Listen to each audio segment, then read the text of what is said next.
terrible. Okay. Cheryl is joining us via Zoom tonight, so I'm watching Zoom to make sure everyone gets she can get in.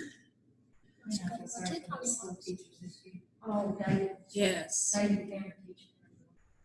He said you would play. Every school may be somewhat, different a little bit, but. I mean, right now the kids still think of it as a game, and that's kind of wear off.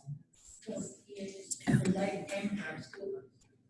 Now that's a whole different ballgame. Sad. I think she's talking about there's a corner or something in her room where she can go and take her mask out for a minute and then try to come back and eat. Our little brother said the best part he liked eat lunch, but he had to take his mask off. Yeah. Oh, yeah.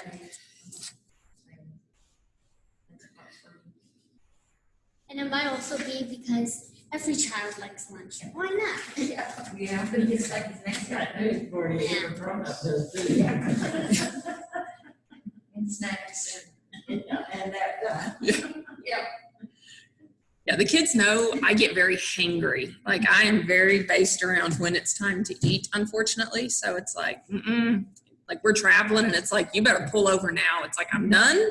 I'm like, Mom's about to, like, this trip's going to get ugly. Like, get me food. All right, Cheryl says she is trying to get on, but her internet is slow.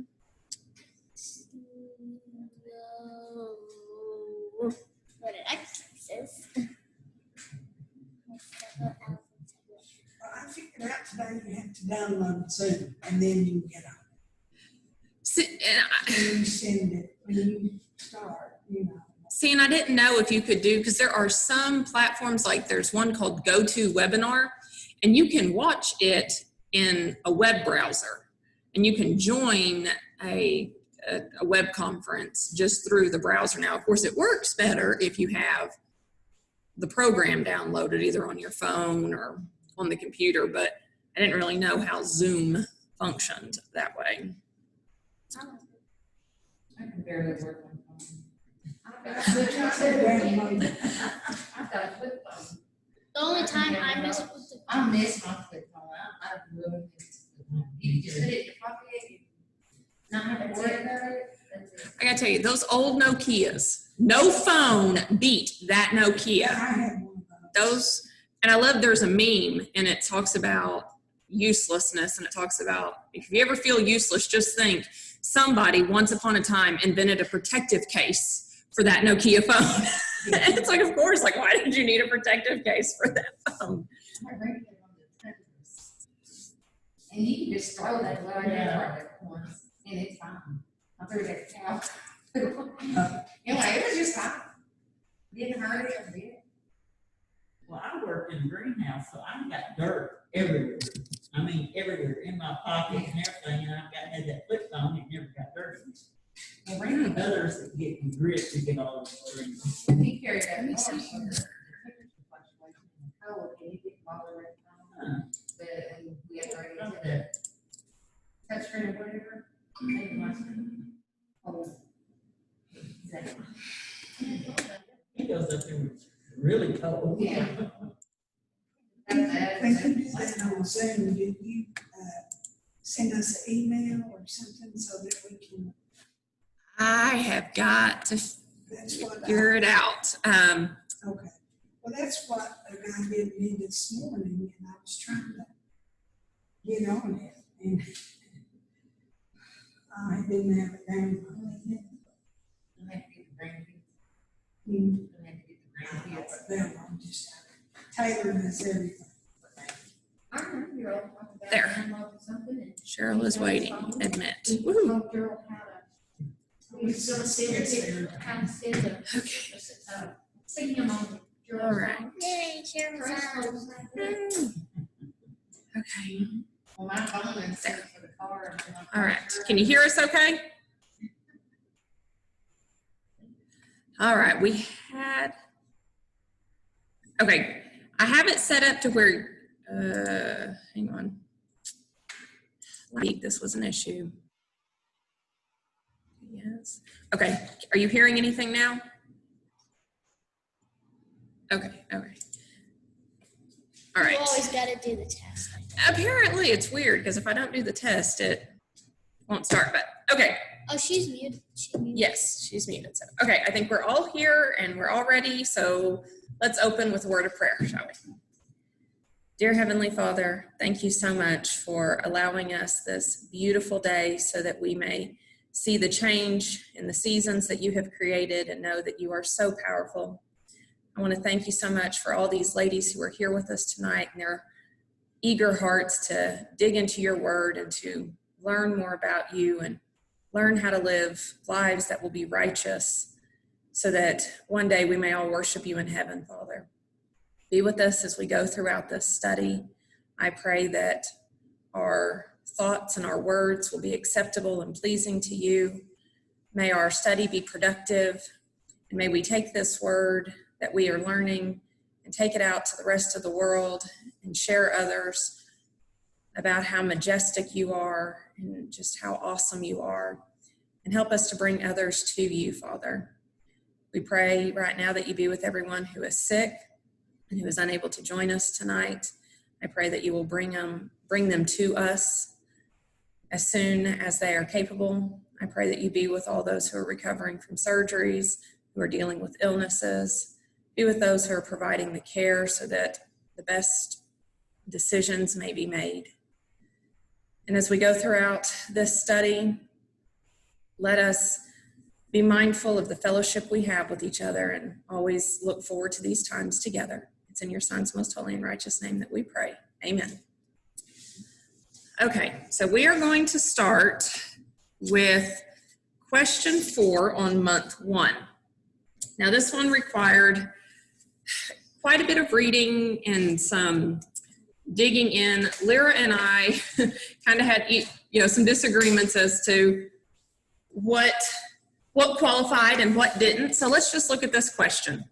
It said, read Exodus 1 through 12, and then we're going to look at this partial list of Egyptian gods that were being worshipped during the time of Moses. And as we read about these plagues, it wanted us to notice which plagues might have specifically been affected or been shown that God is so much greater than these fake gods. And so I love this because growing up, I can remember learning about the plagues, but it had no application to me whatsoever. It was just one of those silly little facts I was supposed to learn in Bible class. And do you know how many of those plagues I learned? Like 2. I learned the water into blood, and I learned about the death of the firstborn. Aside from that, it didn't matter. I didn't care. It really made no sense to me why God had done these plagues. But it's really important for us to realize that nothing God does is random. Nothing he does is by chance.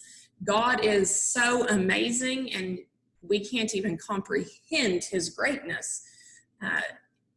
But there's a plan. It's very methodical. It's meticulous. And every one of these plagues was designed with a purpose. And it was to show up these Egyptian gods that were, we can't fathom what this idolatry looks like. Because our modern day idolatry does not look like idol worship. Now, there are places where we do still see idol worship. We see, in different world religions, but here where we're at, it doesn't ring home to us. So it's kind of hard to comprehend. But for the Egyptian lifestyle, and for most every lifestyle around during the time of Moses, these gods were very real. It was very much a part of their lives, not necessarily just these gods, because these were the Egyptian gods. We have the Greek gods and Roman gods. But this idol worship, this false deity, was such an issue. So let's just start off, and we're going to just go down through these lists of the gods that are listed here. And let's just look and see which plagues might have been designed to show that this false god was not really a god. So the first one we have, and I am probably not going to say any of these right, so, we'll just wing it. But the first one is Apis, who is a bull god and the god of the Nile. So as you ladies went through here, what plagues did you think would be designed to affect this god? The cattle disease, cattle urine or whatever. Okay, number 5, yes. And the water in the blood. Okay, and the water into blood, yes. I also have 2, which is the frogs. Yes, because the frogs came out of the Nile. So as we're dealing with a god who is, a Nile god, this great river god, if we have a frog, that is this disgusting plague that comes out of there, for me, I'm thinking, well, that would definitely be an assault to him. Those were the 3 I had. Did anybody get any others? Okay.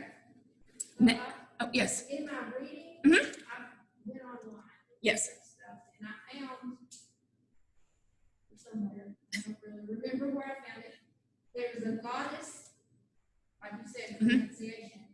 It's Hatmeht. Hatmehyt.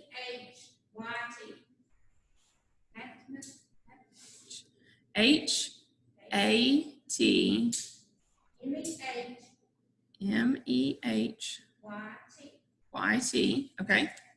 And it said that she who leads the fishes, that was her, Leads the fishes. Okay. she who leads the fishes. She was, breathe. I'm sorry. A goddess of fertility and guardian goddess of fish and fishermen. Okay. So within this first plague, all the fish died. Yes. So God was showing this Yeah. this thing here is completely fake because she's not protecting anybody. Yeah. Yep. And that's not even, again, like this is just these, I think it was 13 here that Cindy listed. And the list just goes on and on. I found in one of these things online, it said there was at least 2,000 that they had discovered in the writings and Mhm. the pictures and all of that. That's- I had no idea. 2,000 is a lot of idols to be worshiping. But it reminds me of, Paul at the Areopagus, and you have all these gods, and but let me tell you about the real one, the one you don't even know about. Yes. So that's what was going on right here. Oh, yes. Yes. Okay. The second god listed is Hathor, which is the sky goddess. So what did you guys get for what plagues might have affected her? I got darkness would be one and hail. Okay. Darkness and hail. Yes. What's So- number 3 again? Hang on. 3 is gnats. So did I hear 4? Okay, so we have gnats and hail and darkness. And then we also had, 10. okay, gnats, flies. I've got this all weird. I wrote mine really weird. And so it's definitely confusing me. When I went back and actually saw the book, I was like, I did this wrong. So gnats, flies. Was there a plague of gnats? Okay, it depends on which version, which Oh. translation, because some translations say gnats and some say lice. Okay. Okay, Well, so I knew I had them all memorized and I didn't know about that. so again, it's that translation thing. So for me, it's the third plague, and so it's like, okay, well, if this is gnats, for me that's a sky god. If it's lice, probably not. This is lots. So it's kind of how it's being translated from what, and again, when we deal with King James and sometimes even ASV, so we're dealing with anything that's King James or anything that's American Standard. King James especially is written in an older English, so it's an English that are phrases that we don't we don't use. And so it might have been that they used the term lice then, but we would use the term gnats now. It's just like the word vulgar used to mean common. But if I say today, if I tell any one of you ladies, your speech is vulgar, you're not going to think it's common. I'm going to get myself in trouble here. So, and that could be part of why it's translated gnats in the ESV, which is what I'm using because it's modern English as opposed to an older English. So flies, hail, and darkness. Okay. I also have two, which is definitely the first one. Because Hathor, I looked up Hathor, and she actually attended at childbirth. Okay, yes, so Lyra's the goddess that on number 5, Lyra looked up Hathor. And that was what one of the things that talked about was she kind of dealt with some fertility, but being present at the birth of children. So if the death of the firstborn may have been an assault to her as well. Okay, I forgot about that. Oh, and did we say locusts? Because I have locusts also listed here. What number is that? That's 8. I got 8. I got 7. But Okay. I don't have a comment on this. So basically for me, it was anything that could come from the sky. And then as we looked at the goddess more and saw what her Thing. protection was supposed to be, maybe 10. Okay, so number 3, we have Heket, which is another goddess who attended at childbirth and had a frog head. So what did we get for her? I got 2 and 10. Okay, 2 and 10, were there any others? Okay, What did you get for that? 2 and 10, so the frogs and then the death of the firstborn.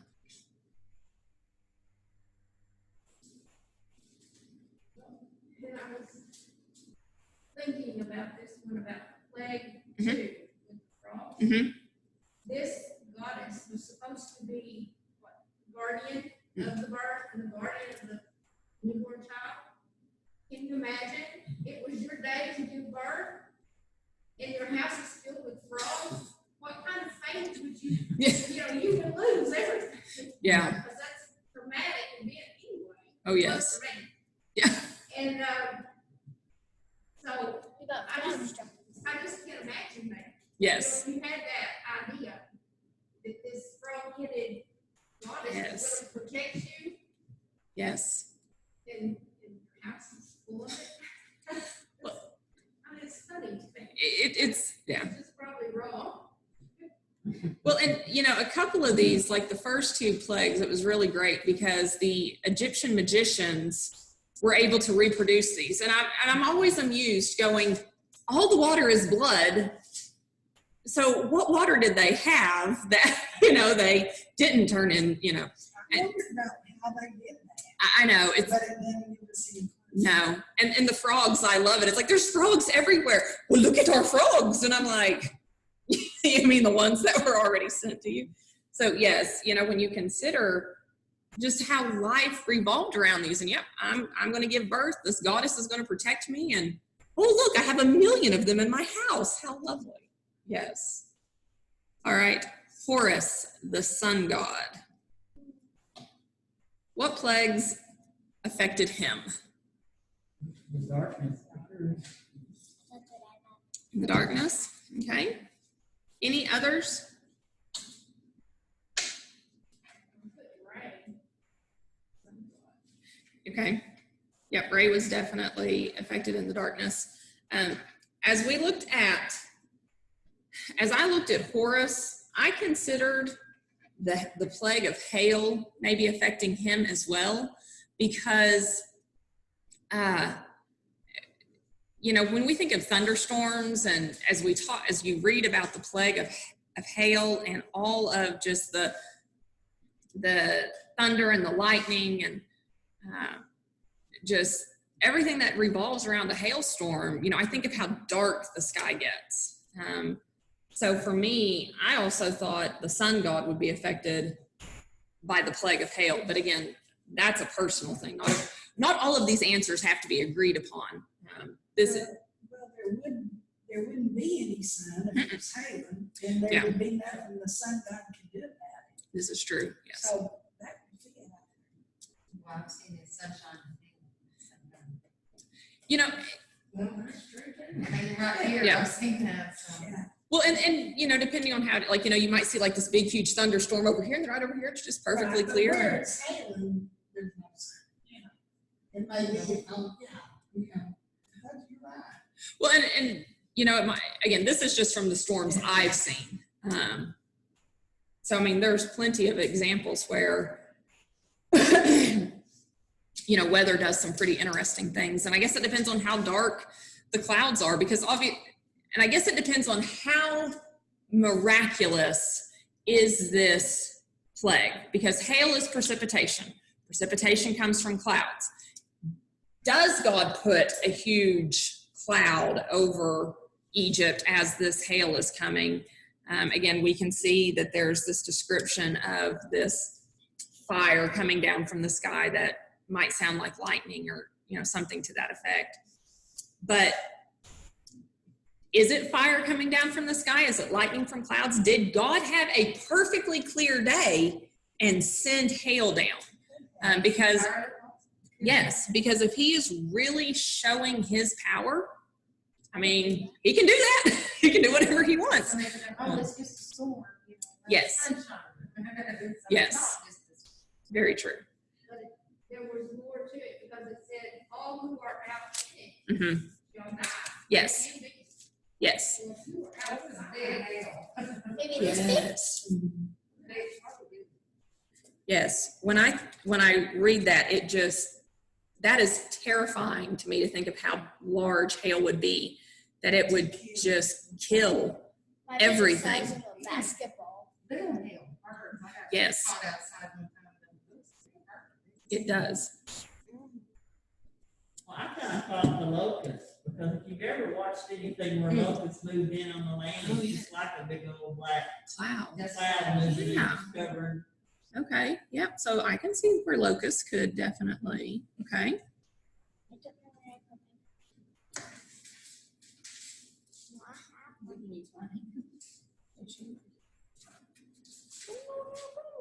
Yeah. All right. So anything else that Horus might have, any other plagues that Horus might have had issues with? All right. Which one was it? That was The latest? 8. So then we have Isis, who is the goddess of the Nile, or a healing goddess. So what plagues affected Isis? Boil, The boils. Yep. the death of the firstborn. Yep. I got both of those. I was afraid of the third once, because I get rid of the once. Yes. What did you say? The once, the Birds? So the boils, the death of the firstborn, lice. and I also put down the flies. Anybody that has livestock knows that flies can kill. Yeah.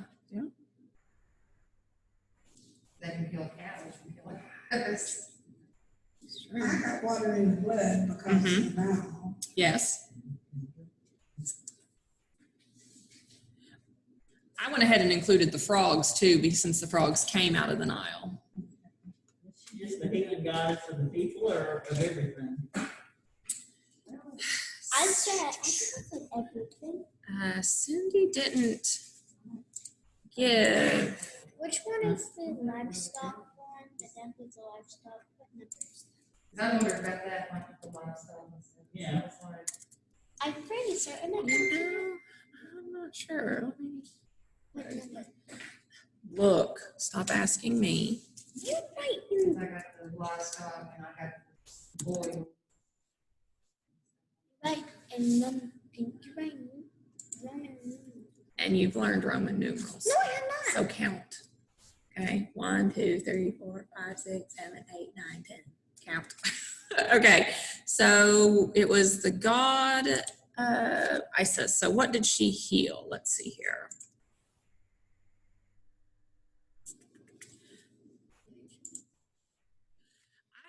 found this website. It's called EgyptianMyths.net. Of course, Encyclopedia Britannica Online is another good one. This website says that she is also the goddess of magic, which is, Did they put me in the I did put number 5. it says Isis is regarded as the giver of life and food to the dead. So she is dealing with life and death. She judges the dead.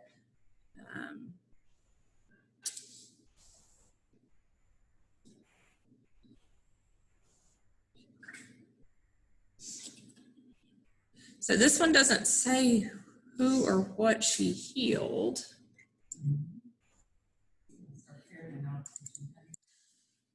But you know, there is a difference when we're dealing with all, I mean, if you have 2,000 gods, it would make sense that you would have something that would heal humans and something that would heal animals. I just put 5 on there. Well, they worship their animals almost as much as anything else, so it seems like that would be Yes, as we, you know, we can see, you know, the frog head and the bull's head and different things. So yes, the animal aspect is definitely there. Okay. Stop it. So let's see here. All right. Khnum. Our next god is the ram god and the Nile guardian. So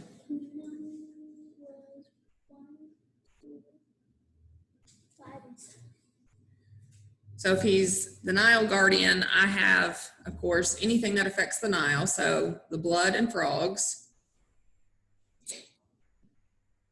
And what else are we thinking here?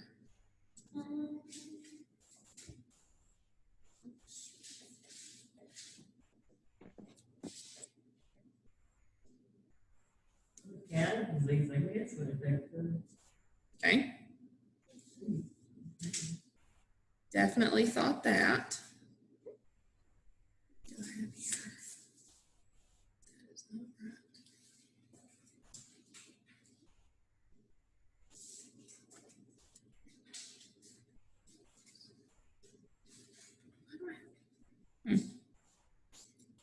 I made a note and I don't know why I made the note.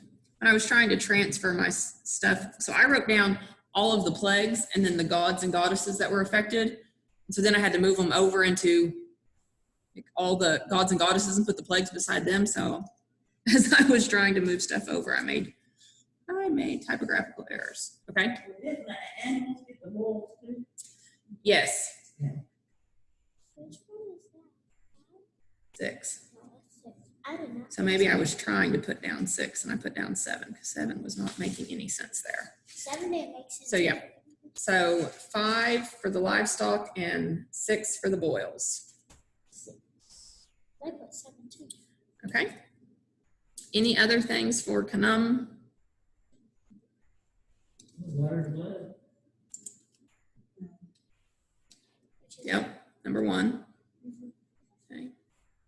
And the frogs. And the frogs. Said the frogs. Mm-hmm. No. Yep. I wondered if the frogs got boils. Frogs were gone by then. Remember? Wouldn't there still be some? Some normal frogs, but don't know about that. We just talked about the livestock having the boils.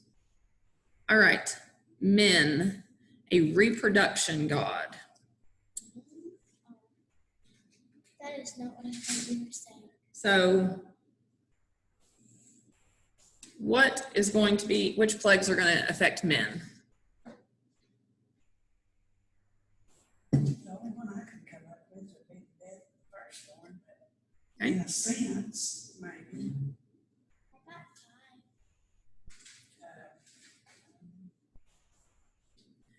That question mark. So I was kind of thinking 5 because, again, it depends on what these gods, if it's guarding people or if it's guarding other things. But if all your livestock is dead, your reproduction god is not going to be doing a very good job. For some reason I think it's one down. I don't know, maybe it's all the fish down there. Maybe, yeah, I can see that. Anytime we have this thing where everything dies and something is supposed to be helping you reproduce. Okay. All right, next we have newt. I'm gonna say newt, it might be nut. So a sky goddess. What would affect, again, the sky goddesses? Same as the second one, yes. Okay. So there's a whole lot there, but yeah, basically anything that's going to darken the sky. Okay. What about Osiris, god of crops and fertility? Yeah, I still have one. The hail, for sure. They're in crops. Yes, And the locust. And the locust. Okay.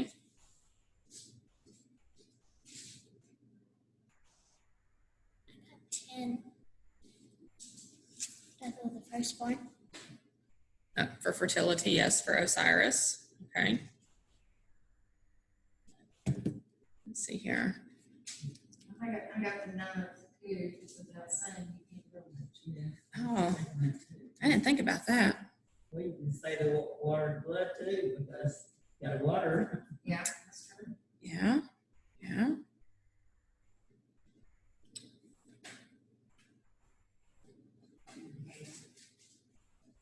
So we have hail and we have, hang on. So hail and locusts. You're doing Osiris Yes, Osiris. Hail, locust. Death of the firstborn. Did we say anything about the cattle yet? Again, on the same. I'm gonna say I had the fifth one too. so Okay. You gotta work the fields. Yeah, okay, so. Well, and that can even be more than one thing. So again, if we're dealing with the livestock working the fields, plowing and different things. But then also, again, on the reproduction side, the fertility side of things, if everything's dead. I also included the flies, because again, if it's flies, I'm thinking about how destructive flies might be, depending on the type of flies or anything, how destructive it could be to the crops. So that one got a whole bunch. Were there, which ones weren't listed there? I think would be a lot easier on that one. All right, and now Re, the sun god. So again, same as Horus, anything that's going to darken the sky. Set, the god of storms. Hail. And I wonder, I don't have this, but I wonder about darkness. Oh, I got that. Okay. Because that storm, that just prevailing darkness, and of course that darkness is a darkness, that was felt. It was just so unbelievably thick, like we can't even imagine. I guess the flies. Yeah. Maybe that. Yeah, the flies and the locusts as they swarm in, and it looks like a big storm maybe. Okay.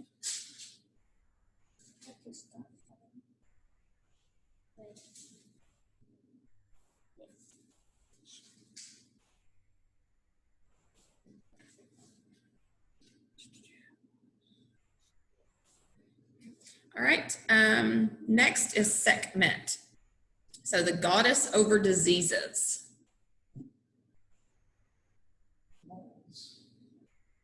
Boils, yes. Death of the firstborn. cattle, because they got. Yep. The cattle. What about the first day? You ain't got decent water to drink. Well, I guess some of them.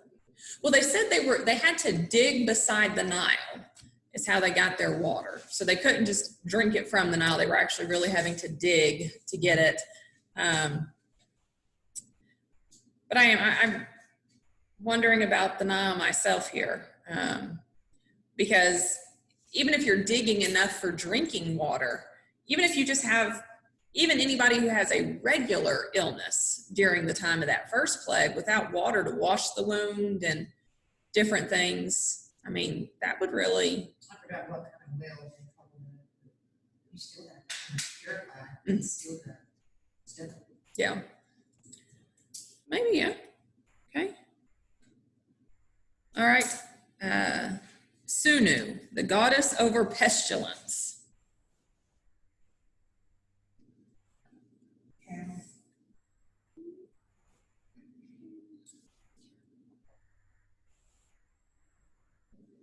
Okay. Why are you thinking cattle on that one? Because I don't have cattle. Was it pestilence when they sent the catalog? I got cattle. Did they die Except from cattle? for- Or am I getting one mixed No, up? you might not. I might have missed it. That's why I'm. I got it. Was pestilence itself a plague, or did that go, because I got 10 without pestilence. Wasn't there 10 plagues? Mm-hmm. Well, I thought the pestilence had to do with the hail and thundering and all, I don't know, maybe I just got confused. See, maybe I'm getting my words backwards. Here's the problem. Well, that word is used in chapter 9:15, and that's under 6, the sixth plague, the bull.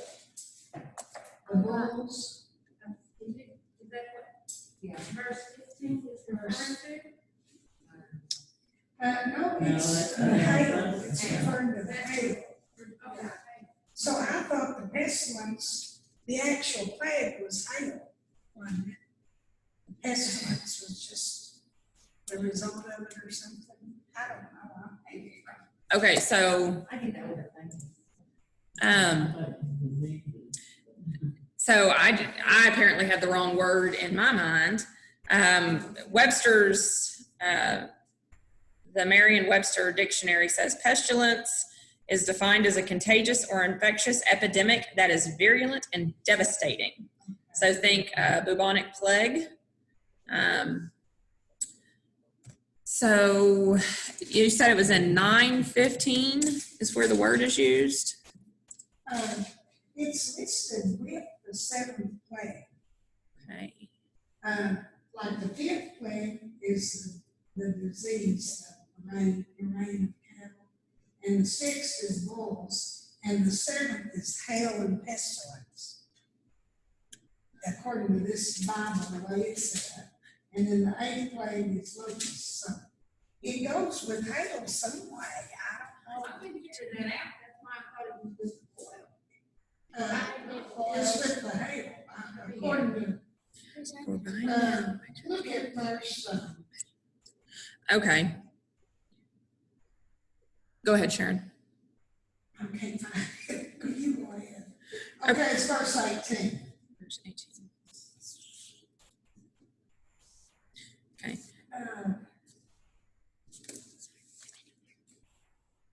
The hail, let's see. I think it must be referring to the cattle dying when the hail came. But pestilence is disease, isn't it? That's what Webster says. So Well, I don't know, but all I know is it's listed with, it is, okay. as one plague. Okay. As you read Exodus 9:15, the ESV says, "For by now I could have put out my hand and struck you and your people with pestilence, and you would have been cut off from the earth." So God is saying, I could have sent a disease and killed you, if disease is what this word is meaning here. Let's see what the Greek, let's see what this looks like over here.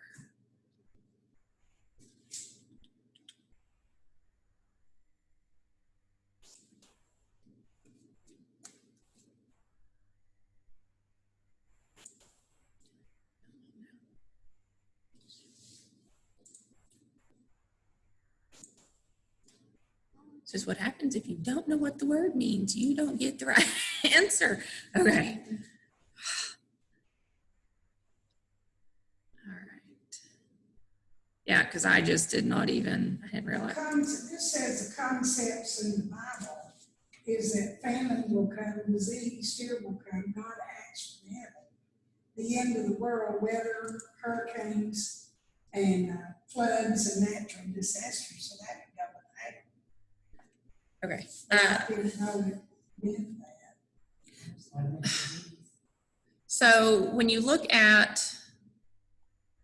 in the lexicon at the word pestilence, what the root is, and I'm not even going to try to pronounce it for you,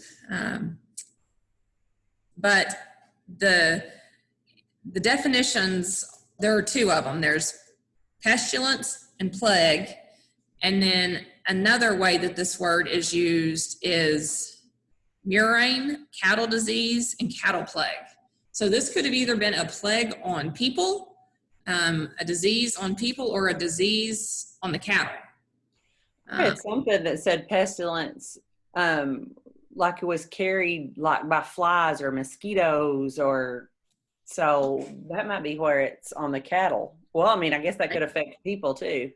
Yeah. But why is it listed with hail? I don't know. I noticed that too. It's listed with hail in my Bible too. I've done these things as pestilence, and now, tomorrow, in verse 18, he says, I will cause it to rain a very grievous hail. Okay. I don't know. So it's, I got confused. so, yes, yeah. And but think about that even, it's really fascinating because at this point, so if we're talking about disease here, he has already sent the boils. He's already sent the death of the livestock. And so if this word pestilence could, fit both of those. And then we get to the hail and he's like, I could have sent that and wiped you out. So if he's already sent this pestilence and it was already really bad that Pharaoh was begging them to stop. I think it means I could have said something worse. Yes. Instead of like easy on you, and you keep it up, and I'm gonna, Yes. you know. Yeah, the hail, I mean, if you were outside, you were dead. Yeah. Like my mom's pretty sick on that. Yes. Listen. Well, yes. Yeah, I put you in timeout. Yeah. Now we're gonna go explain.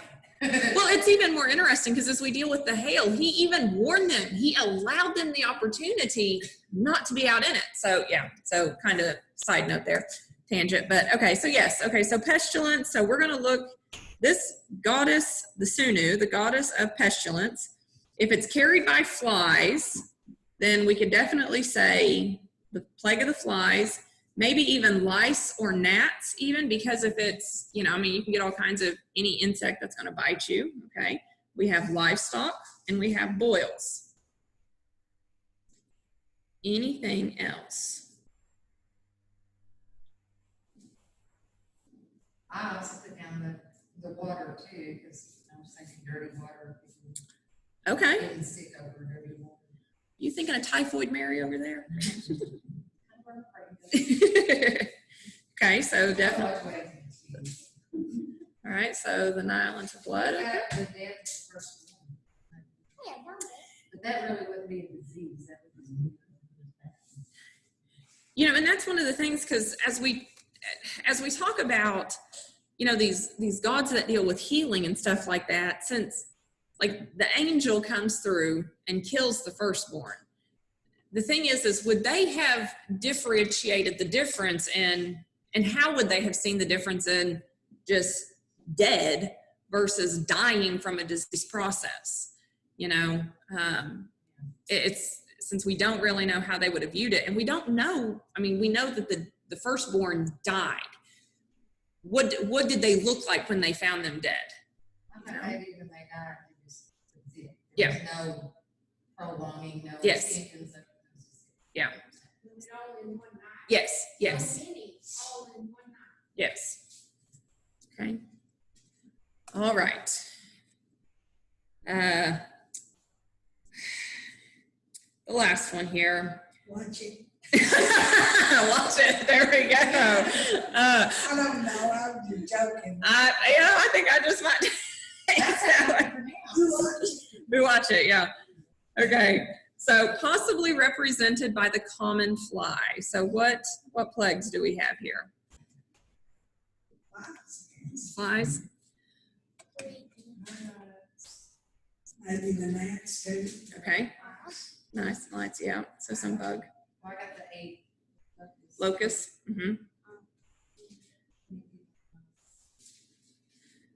So this one was actually the one I chose to do number 5 over, and it was really fascinating because when I went and looked this one up, this goddess is actually, when some of the information talks about how she is a protector over Lower Egypt. So, I mean, any of those gods that were protectors over certain parts of Egypt, you know, any of those gods would have been affected by all of the plagues because obviously they weren't doing their job protecting Egypt. But this one specifically, her job was to protect Pharaoh. And there was even some speculation and some of the thought processes that when it was time for Pharaoh to die, it was her job to kill Pharaoh, to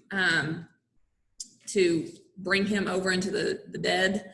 And so when I looked at all of that, of course, then, you know, the death of the firstborn she would be affected by that too, since it affects Pharaoh and affects everybody. So even though it's represented by possibly as being a fly, you know, but the information I saw also said that it was a cobra's head as opposed to a fly's head. So, you know, depending on where we're getting our information, because again, some of these gods are so, yes, because there's just so much. And the question is at one point, were they this, and then later represented this?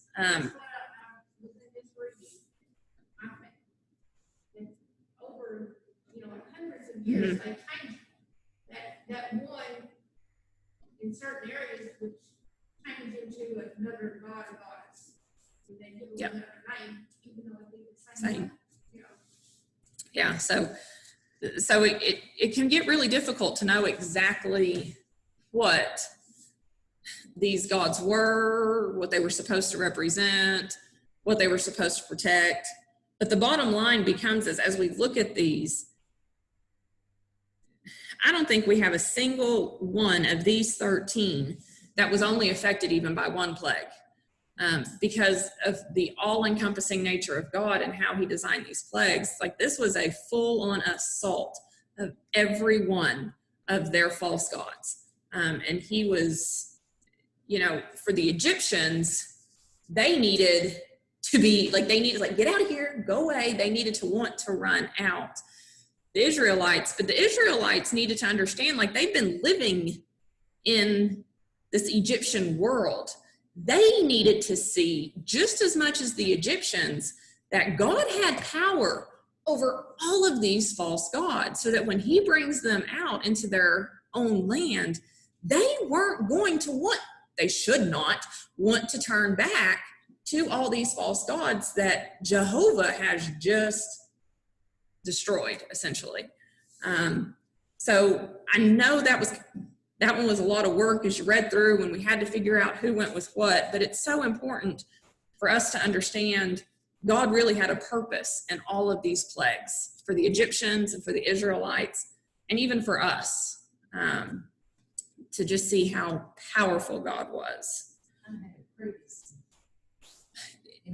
In a way, I think he was choosing to prove himself, not that he had to, because, I mean, if we look at nature, but this was a God who he talked with the people. Of course, Jehovah's the only God who's ever talked with people, obviously.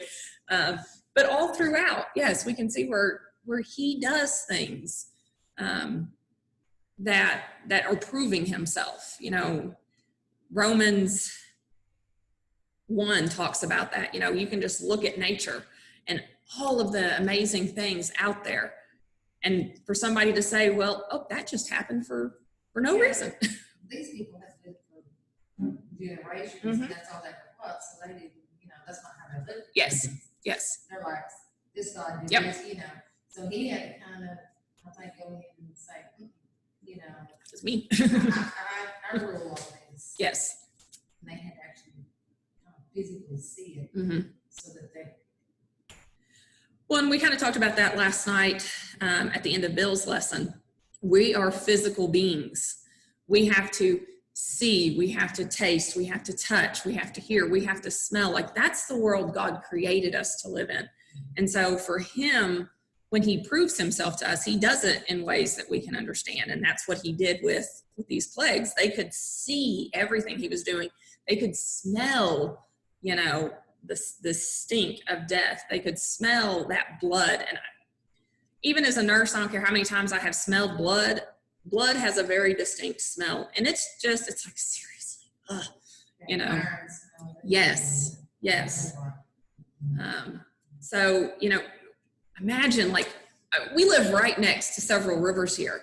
Imagine the rivers flowing with blood and just the smell, how bad that would stink. So yes, God proved himself in very physical ways.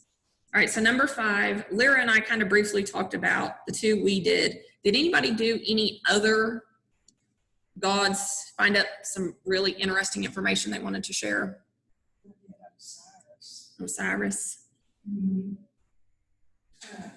The Egyptian god of fertility and agriculture, the afterlife, and death, and resurrection. I got this on a Wikipedia. Okay. He was classically depicted as a green-skinned deity with a pharaoh's beard, partially bunny-wrapped at the legs, wearing a distinctive ATEF, and I don't know what that is, crown, and holding a symbolic crook and flail. He was one of the first to be associated with the mummy wrap. When his brother Set, S-E-T, cut him up in pieces after killing him, Isis, his wife, found the pieces and wrapped his body up, enabling him to come back to life. That's what they thought about it. Osiris was at times considered the oldest son of the god Geb and the sky goddess Nut. Or Okay. Nut, Nut. or whatever. Yeah. As well as being brother and husband of Isis with, I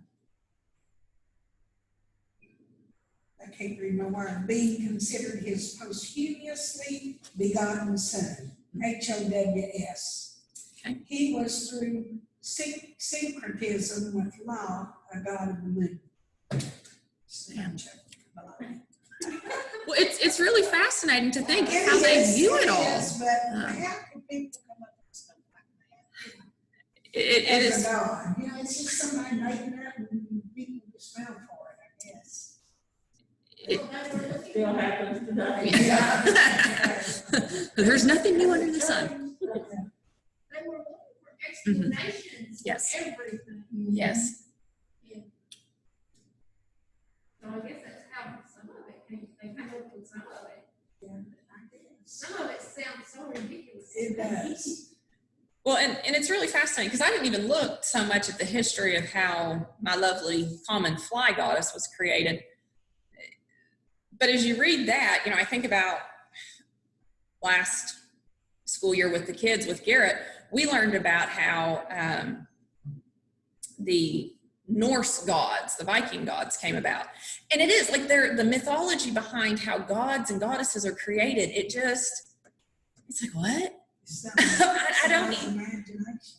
Yeah, it's like, how do you even come up with that? And why would you, you know, I know you're looking to explain things. And so, you know, it's thundering and lightning. Oh, there's a god up there and they're having a fight and they're wrestling and they're throwing lightning bolts. And I mean, I can understand some of that, but then when they start building in the backstory and they cut them all to pieces and wrapped them back up and they came back to life. But I guess if you're a god, you're gonna, you know, be able to come back to life.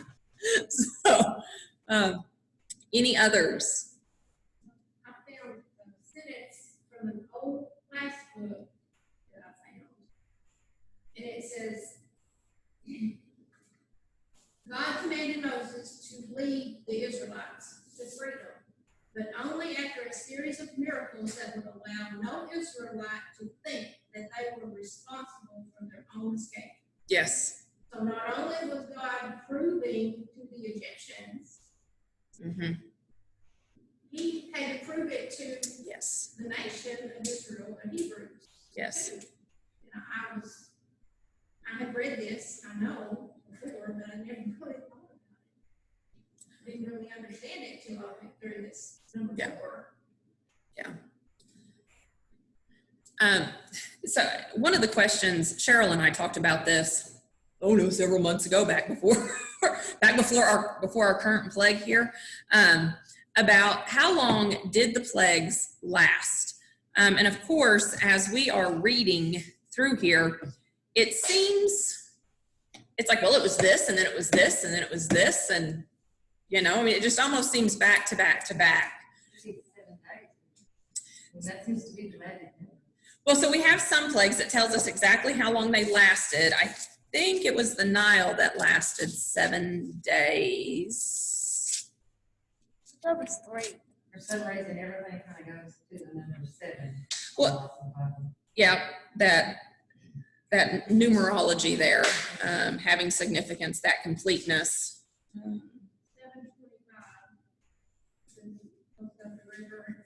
7 days, okay. So some of them we have some very specific time frames for, but others we don't. So the question becomes is like we have the death of the livestock, but then we have the plague of boils, which is the very next plague, and it affects the livestock. So if he's already killed all the livestock, well, where did this livestock come into effect? Okay. Well, as you look through, because also we looked at the hail and the locusts, and some things were destroyed by the hail, but other things weren't yet because the crop wasn't in a certain season.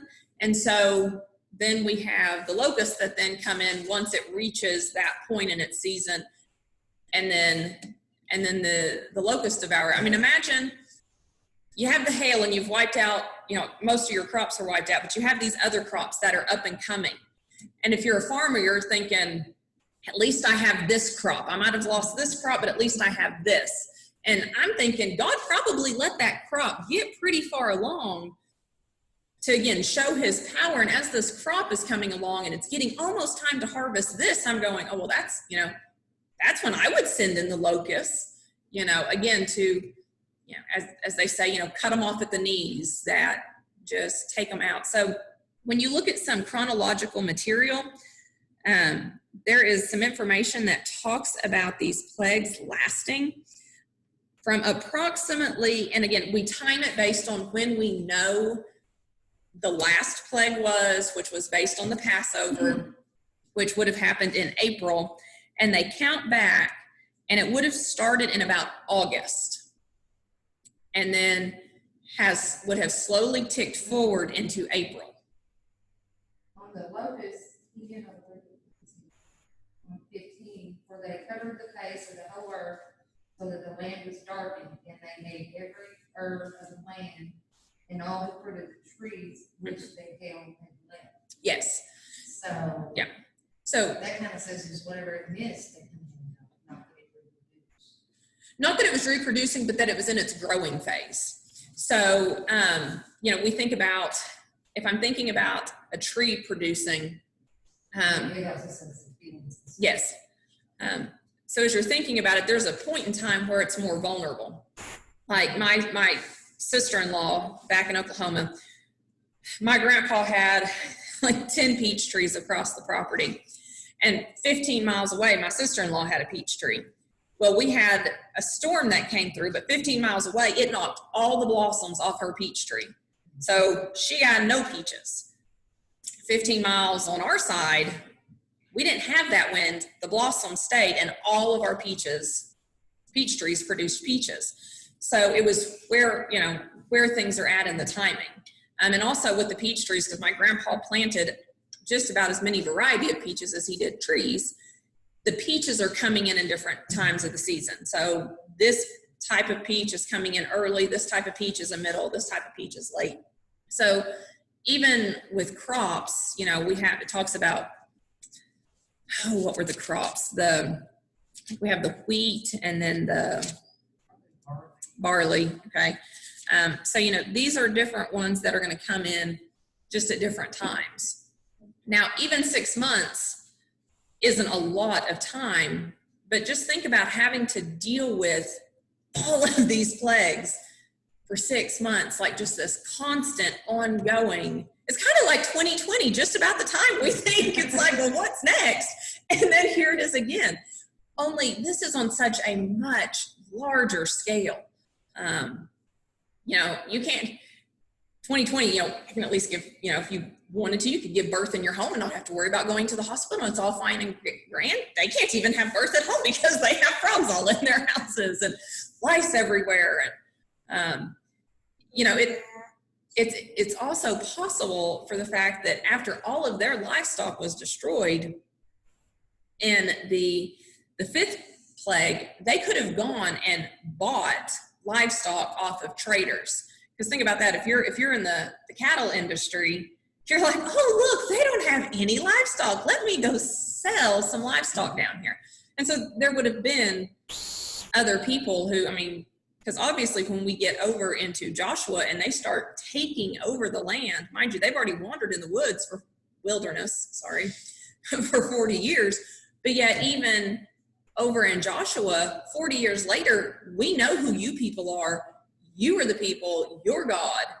He wiped out the Egyptians. He did all of this to them. So 40 years later, they're still talking about it. So even the people at that time would have known. So they could have bought more livestock, which is how the livestock would have all died and then been affected by boils later. So we can't say for 100% certain about how long it is, but we can look at some of the time frames and go, well, if this was in harvest at this time, but this was still going on, and so then it was destroyed later by this plague, it does help give some time reference. Again, not just this back to back to back direct thing.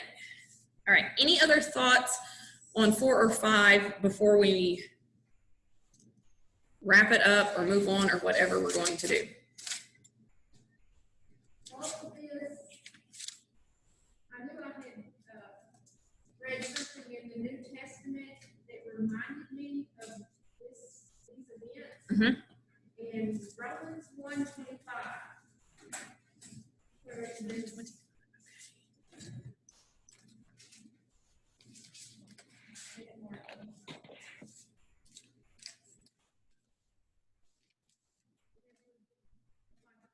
the false God, who changed the truth of God into a lie and worshiped and served the creature more than the Creator, who is blessed forever. Amen.